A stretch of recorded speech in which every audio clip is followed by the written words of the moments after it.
The Cascade Components Hightower V2 LT Link. So I've been rolling on the version 2 Santa Cruz Hightower since August 2019. Phenomenal rig, absolutely love the setup, but I've been dying for a more progressive rear shock. Now, the RockShox Megneg helped tremendously. I've been super pleased with that upgrade. Check out my video on that.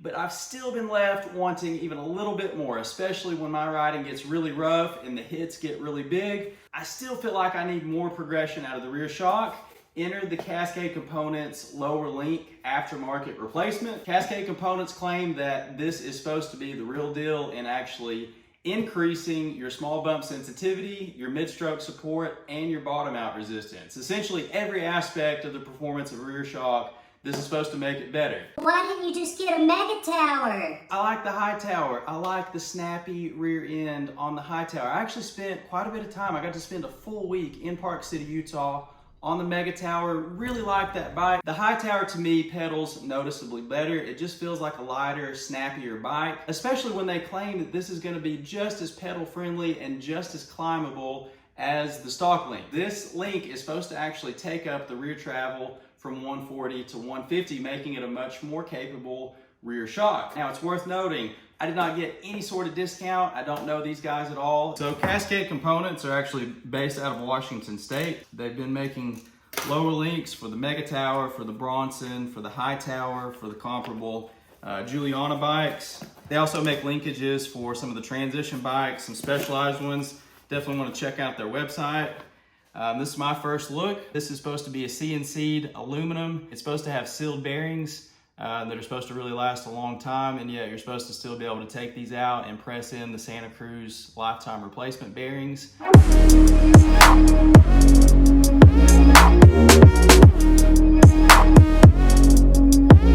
So the finish of this thing is super nice. You can actually see their logo imprinted on the top of it. And one thing that's very worth noting, this eliminates the flip chip. I personally have put the Hightower in the low setting. I'm always gonna keep it in the low setting. And anytime I've done adjustments on the rear shock, the flip chip is just another aggravating factor of things that you have to line up when you're taking in and out the rear shock. And so I'm actually quite excited to have the simplicity of having that flip chip eliminated. So to do the install, you're gonna have a 6mm and an 8mm Allen, especially if you have a carbon frame. You're really gonna want a torque wrench. You're gonna need a shock pump, obviously, to air back up your rear shock. You're gonna need some Loctite for some of the bolt threads. You're gonna need some grease for the pivot axles, and you're gonna need a way to clean some of that excess grease. It's also very worth noting that this process is gonna be similar, if not the exact same, for most of the Santa Cruz lower link bikes. I strongly recommend go to the Santa Cruz website, click on your specific bike model, scroll down to the FAQ where it says, where can I find additional information? Click on that, and then click the link that says Bike Archive.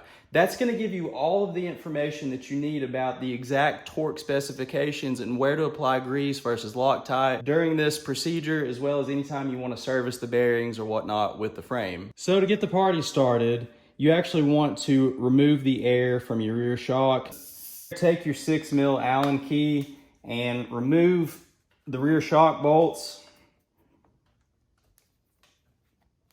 You can kind of angle your Allen key down as you pull, because that's going to have a little bit of pressure on it. And then that will make it much easier to access the rear. And the same applies. That will then completely liberate your rear shock. And so here you have two bolts that are actually holding in the axle pivots. These are actually a 5mm Allen. You're just going to loosen those counterclockwise. And they have these sort of little piece here that comes out with it. Then to actually remove the axle pivots, you're going to take an 8mm Allen and again loosen counterclockwise.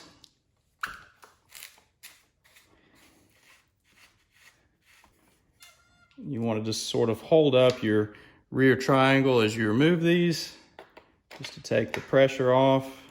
And then I should have already taken out the rear wheel, but we'll do that now. And then from there, you can see that the lower link has been freed, and you're literally just gonna pull that out just like so. This is a pretty filthy area on the Santa Cruz lower link bikes, and so you definitely want to take the opportunity to clean these up really well. And so here are the two links side by side. Obviously, this is the newer Cascade link. There's your old one. You can see the grease port on that old one, as well as the flip chip here. And there's just a side-by-side profile so you can see how they're similar but different. There's a comparison from the front. Obviously a nicer shiny finish to the new one. And not that anybody really probably cares, but the old link, if we put it on the digital scale, I'm reading 337 grams. If we throw on the new link, actually reading 301. So actually 36 grams lighter. So it is nice to know if you're doing this upgrade that your bike's not gaining any weight. So you're gonna want to take these caps off from the old one. You're gonna want to clean and then re-grease the inner surface and then reapply these to the new link. Santa Cruz actually calls for Loctite to the threads of the pivot axles. And one little hack that you can do before actually reinstalling the link is that you can take some Loctite and you can actually just apply it here so that you're sure to get it on the threads of the bolts. Now, if you look at the link, this is wider here in the back and more narrow in the front. It will not let you put it in the wrong way because it's actually more narrow in the front. And you just really slide it in just like so. Grease to the shaft of the pivot axle and Loctite to the threads. Narrow one actually goes in the front. Then you can actually just take and get these hand tight to start with. You may have to wiggle this around a little bit just to try to get it to line up. Get those snug by hand. Santa Cruz actually calls for torquing these pivot axles to 20 Newton meters. And especially on the carbon frames, you really want to be careful with that so that you don't over or under torque those so that the rear suspension is functioning optimally.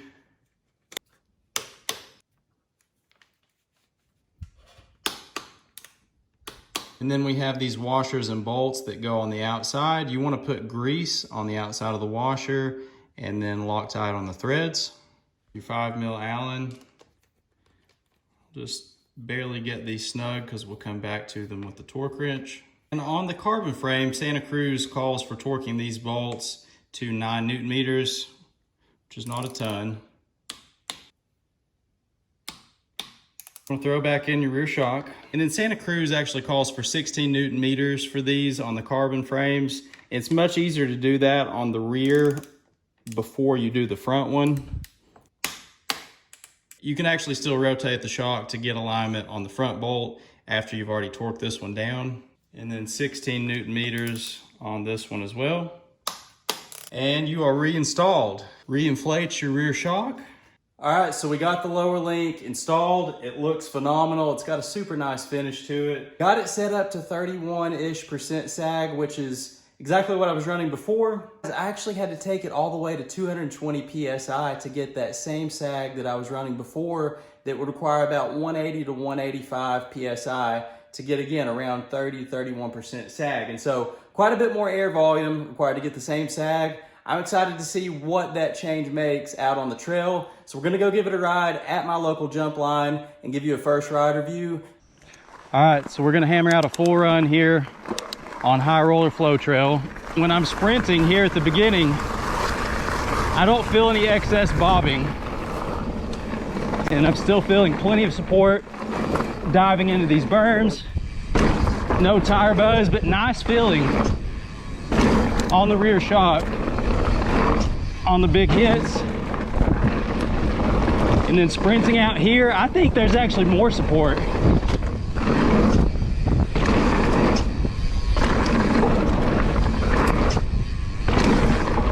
Felt very nice.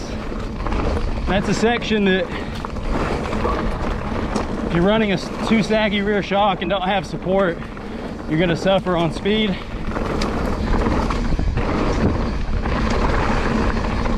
Do a little bit more chunk. Things are feeling really good.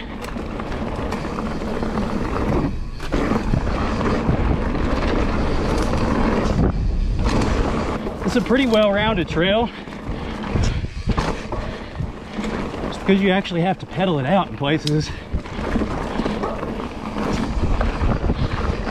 So if it was feeling too bobby, I'd definitely be able to let you know.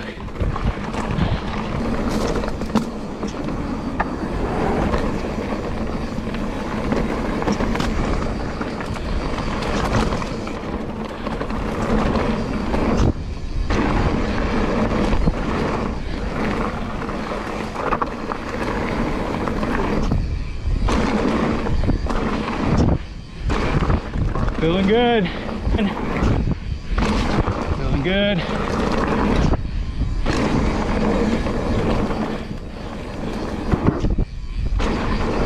This next drop is really bottoming on before. Boom! So there's High Roller Flow Trail. If we look, I actually did not bottom out the rear shock all the way, the whole line, which for me is significant improvement. That might actually leave me some room now to be able to take out one of those bottomless tokens in the positive chamber, or even maybe run a lower sag just to get the shock feeling even more supple, but it felt really good on that run. So first ride in on the Cascade Components lower link for the version 2 Hightower. For me, this thing definitely checks out. I have no buyer's remorse whatsoever. The most noticeable improvement was the bottom out resistance. And that is the thing that I needed the most out of this link. I really felt like I was blowing through the rear travel still on bigger hits. The Megneg definitely helped reduce that, but I was still having trouble not taking the shock through its travel in hits that, yes, they were big, but I didn't feel like they were big enough to be just having it slam all the way to the end of the travel. If you're having that same issue, I definitely think it's worth considering.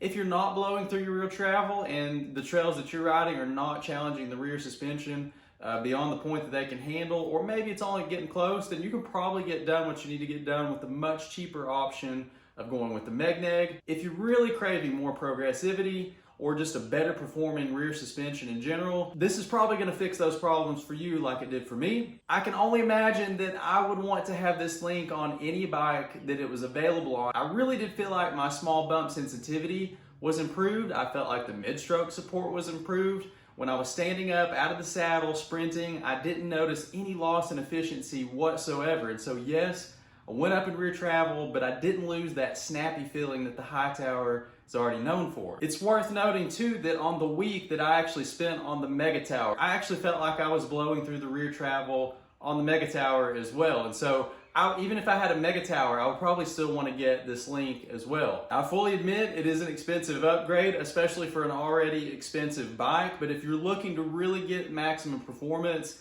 I feel like it's worth considering. I really appreciate you watching this review video. I hope that you'll subscribe to the channel, as I'm always going to be bringing more product reviews, trail ride videos, and my Biking with Pain series. If you've tried this upgrade and have any pro tips, definitely leave those in the comment section below. As always, thanks for watching.